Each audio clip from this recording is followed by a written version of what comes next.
Hello మామ, welcome to day 31. ఈరోజు shoots మధ్యాహ్నం అనేసారు, అందుకే 11ంటికి లేచి మెల్లగా మొహం కడుక్కొని చిన్నగా ఫ్రెష్ అయిపోయి మధ్యాహ్నం 1 అయ్యేసరికి తినేసి కిందకి స్టార్ట్ అయిపోయాను. అలా ఆఫీస్కి స్టార్ట్ అయ్యి కిందకు వచ్చి నా బండి నేను చూసుకునేసరికి దుమ్ముతో చూడండి ఎట్టుందో.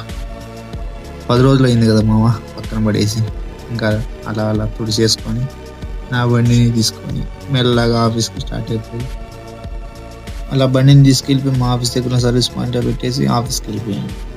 ఎమ్మట్లోనే షూట్ కావాల్సిన సామాన్ ప్యాక్ చేసుకొని లొకేషన్కి రీచ్ అయిపోయాను. అలా ఫస్ట్ గిమ్మల్ బ్యాలెన్స్ చేసి షార్ట్స్ కొట్టేసి గోప్రోతో 2 షార్ట్స్ కొట్టేసి పక్కన ఉన్న చేపలతో కాసేపు ఆడుకున్నాను. ఆ తర్వాత కిచెన్లోకి వెళ్ళిపోయి మేము చేయాల్సిన షూట్ కంప్లీట్ చేసుకున్నాము. అదైపోయాక బార్ షూట్ కూడా కంప్లీట్ చేసుకొని మొత్తం ప్యాక్ చేసుకున్నాం. అక్కడ నుండి మళ్ళీ బయలుదేరి చిన్నగా ఆఫీస్కి వచ్చేసి ఆఫీస్లో కాసేపు రెస్ట్ తీసుకొని మళ్ళీ స్టార్ట్ అయిపోయి నేను పబ్ షూట్కి వెళ్ళిపోయాను. మొదటిగా సియూ2 పబ్ షూట్ అవగొట్టుకొని మళ్ళీ రిటర్న్ స్టార్ట్ అయిపోయి ఆఫీస్కి వచ్చి వేరే కెమెరా కిట్ తీసుకొని ఆ నుండి మళ్ళీ ఫార్జ్ పబ్కి వెళ్ళిపోయి నా షూట్ని కంప్లీట్ చేసుకొని హాస్టల్కి రీచ్ అయిపోయాను. ఫాలో గుర్తుంచుకోమావా, రేపు కలుద్దాం.